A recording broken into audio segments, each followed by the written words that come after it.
Hello, teacher. My name is Ana Sofia, and this is gonna be my video explaining the evidence, the second evidence. And the first problem, it asks us it asks us the frequency and the period. Now we have the problem gives us that it has 60 revolutions per minute. That means that it has one revolution per second, which is the frequency 1 hertz, and the period is 1 second. The second problem, it asks us the velocity. So we have the frequency that is 300 hertz, the amplitude that is 2.2 millimeters, which we convert in meters, and then it is 0.0022 meters. And we have the displacement, which is 1 millimeter. Again, we convert that to meters and we get 0.001. So I use the formula for velocity equals to 2 times pi times frequency times amplitude.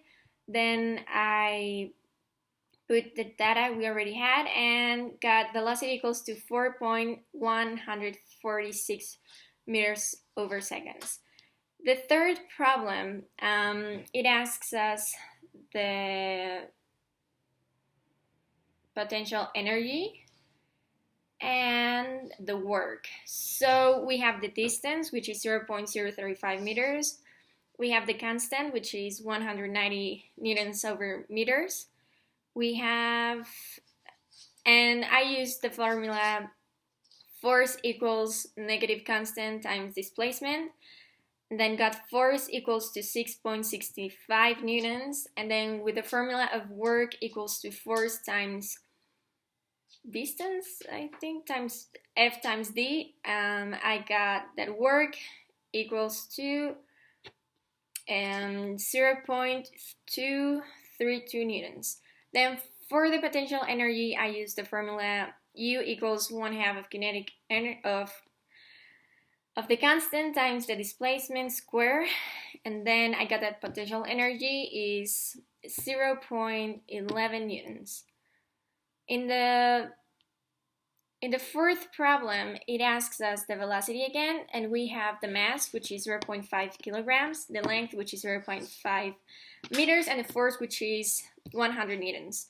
So I use the formula of U equals mass over length, and then I got U equals to 1, and then velocity equals to square root of 100 over 1, and got the velocity equals to 10 meters over second. In the fifth problem, it asks us the mass. We have the length, the force, and the velocity. So what I did was 150 equals to root of 300 over U.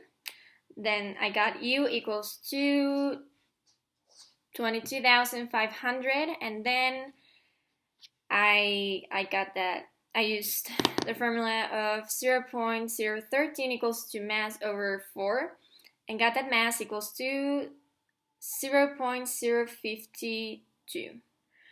Then in the sixth problem, it asks us time, and I couldn't do that, so I'm gonna skip that one. And I couldn't do the seventh one, but I got the eighth. So in the eighth, it asks us the two frequencies, and I use the formula frequency in an object approaching, but the observer staying put where it is. So I used that formula and got that frequency equals to 560 times 343, which is the speed of the sound on air, over 343 plus minus 60, and then got the first frequency equals to 476.62 hertz, and the second frequency equals to 678.72 hertz. Then in the ninth problem, and the last one, again it asks us the same, the two frequencies. So we have velocity and we have the frequency, and I used the same formula and got that frequency equals to 330 times 343 over 343 minus and plus 72, and got the first frequency equals to 272.74 hertz, and the second frequency equals to 417.6075 hertz. So that was my evidence. Thank you, teacher. Okay, bye.